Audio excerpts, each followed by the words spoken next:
From CBS News, it's The Early Show. Thank you, Lonnie. Coming up next, the other side of the Occupy Wall Street protest. The former CEO of Citigroup, Sandy Weill, talks about the growing anger towards big banks and his work in the community.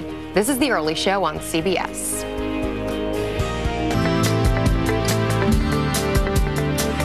In this morning's Money Watch, Sandy Weill. He is the former CEO of Citigroup, and now he is the chairman of the National Academy Foundation, an organization that helps prepare young people for college and career success. And Sandy joins us this morning to talk about the foundation and about the latest news in the financial industry. Great to have you with us, Sandy. Good to be here, Rebecca. Thank you. So I want to begin at NAF, because this is an organization you founded 30 years ago, 30 plus years ago. You've been very involved in it. What do you think makes the organization successful?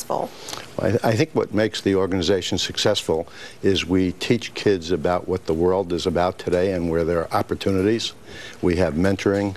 We have summer internships so that they get to understand that education is going to be the key that opens the door to their financial future, that there's something beyond that entry-level job.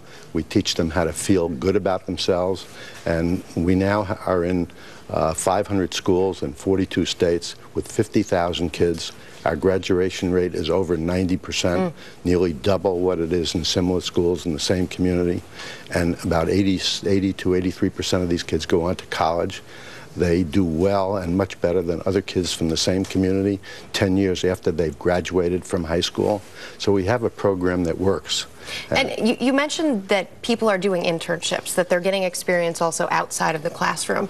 How do you formulate those relationships with businesses and companies to make sure it's not just a classroom experience? Well, we have 2,500 companies and government agencies that participate with us in the local communities.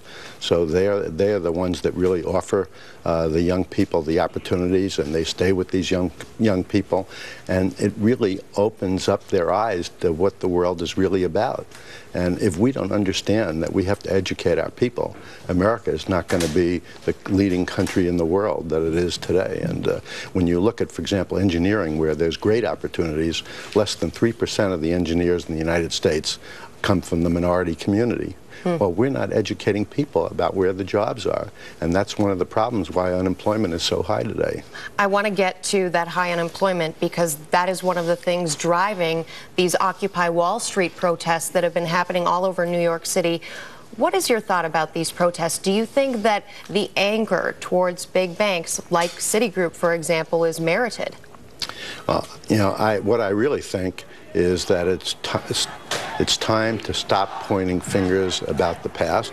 I think there's plenty of responsibility to go around in what created the problems, especially in the housing market and the mortgage market, from regulations, from government agencies, and the financial industry. But I think that if we want to get our country moving again, and we want to create jobs, we got to start getting people to work together. And we will not be able to build this country again unless we get the financial industry to be partners with the government, with all the different constituencies, and work towards getting our country moving.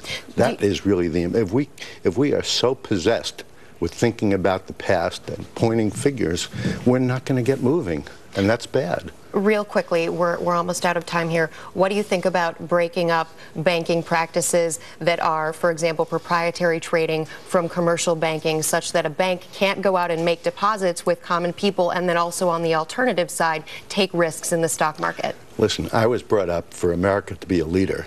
And our country had the leading financial institutions in the world. Everybody is copying our model of capitalism. The communist countries are capitalists. I think that is a shame to get the financial industry where we can't be the leaders in the future. We should be. That's what America's all about.